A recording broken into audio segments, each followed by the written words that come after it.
শুভ দুপুর বন্ধুরা, প্রতিদিনের মতন লাঞ্চ নিয়ে চলে এসেছি। তো চলো দেখিয়ে দিই। ভাত, গরম গরম ভাত। আর শরীরটা ভালো নয়, তার জন্য অল্প কিছু রান্না করা, ওই করতে হবে রান্না, তার জন্যই আর কি। কারণ আজকে একদমই রান্না করার ইচ্ছে মানে করছো না, একদমই না। মানে দেরি করে উঠে তারপরে 2 কড়াইয়ে বসিয়ে তাড়াহুড়ো করে রান্না করেছি জানো। আর এই যে এদিকটা স্কিপ করো, মানে দেখো না, আমার মেয়ে পুরো এখান থেকে কেচি দিয়ে কেটে পুরো মানে সেটাকে টেবিল কভারটাকে পুরো শেষ করে দিয়েছে। তো চলো নতুন কিনবো। এই যে ভাত নিয়ে নিয়েছি আর লেবু, যেটা রোজ দিনে থাকে আমার। তো তো চলো। আর এই দেখো কালকের ধনে পাতা অল্প কিছু আছে, সেটা নিয়ে নেবো। এটা কালকে দুপুরবেলা কাঁচা করেছিলাম, তারপরে আবার সন্ধ্যাবেলা মানে একটু মানে তোমার দাদাভাই একটু কাঁচা খেতে পছন্দ করে না, একটু কড়াইয়ের সাথে একটু টেলে নিলে তো ভালো খায়। তো আমি কালকে রাতে সেটা করেছি।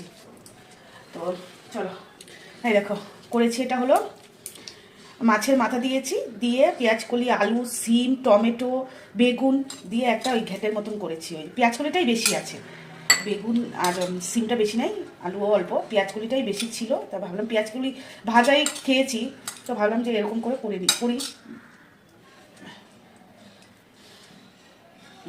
তরকারি মাছের মাথা দিয়ে দিয়েছি 1 পিস, দিয়ে এই যে তরকারি পেঁয়াজ কলি আলু সমস্ত মিশানো, সমস্ত মিশানো না, মানে পেঁয়াজ কলি, সিম, আলু, বেগুন আছে, টমেটো, আর কিছু নেই। দেখো তারপরে করেছি সিম দিয়ে মটরের ডাল।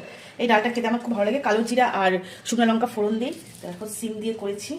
এই তো আর কয়েকদিন খেয়ে নিই সিম, পেঁয়াজ কলি এইগুলো, তারপরে তো উঠেই যাবে। আর আজকে সবার বাড়িতে মনে হয় পিঠে হয়েছে, পিঠে পায়েস, বাট আমি কিছুই করতে পারিনি। পৌষ সংক্রান্তিতে শরীরটা ভালো না, তার জন্যই ঠাকুরকেও দিতে পারবো না, কিছুই করতে পারবো না, ছুতে পারবো না, সেজন্যই আর কি করা হয়নি, কিছুই করতে পারিনি। তো কালকে আবার মেয়ের স্কুল, তো দেখি আবার 2 দিন স্কুল বন্ধ যাবে, তারপরে দেখি করবো।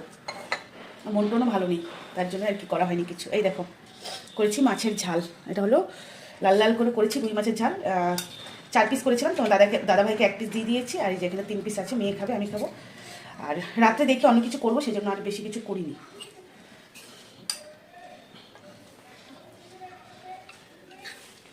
করেছি মাছের ঝাল, এখানে পেঁয়াজ দিয়েছি, পেঁয়াজ রসুন দিয়ে তারপরে করেছি, বেশি ঝাল দিইনি, কালিয়া টাইপের করেছি। ঝালগুলো যাই হোক, কারণ অনেক সময় কালিয়াতে আমি পেঁয়াজ দিই না, পেঁয়াজ রসুন দিই না, এমনি করি টমেটো দিয়ে। টমেটো দিয়েছি, পেঁয়াজ দিয়েছি, রসুন দিয়েছি, সব দিয়ে বেশ ভালো লাগে এরকম করে খেতে। তো এই যে এটাই হলো আজকে আমার একদম সিম্পল লাঞ্চের মেনু। তো চলো প্রথম থেকে দেখিয়ে দিই। গরম গরম ভাত, তার সাথে আছে লেবু আছে, এটা ধনেপাতা বাটা, তার সাথে আছে রুই মাছের কালিয়া, পেঁয়াজ রসুন দিয়ে।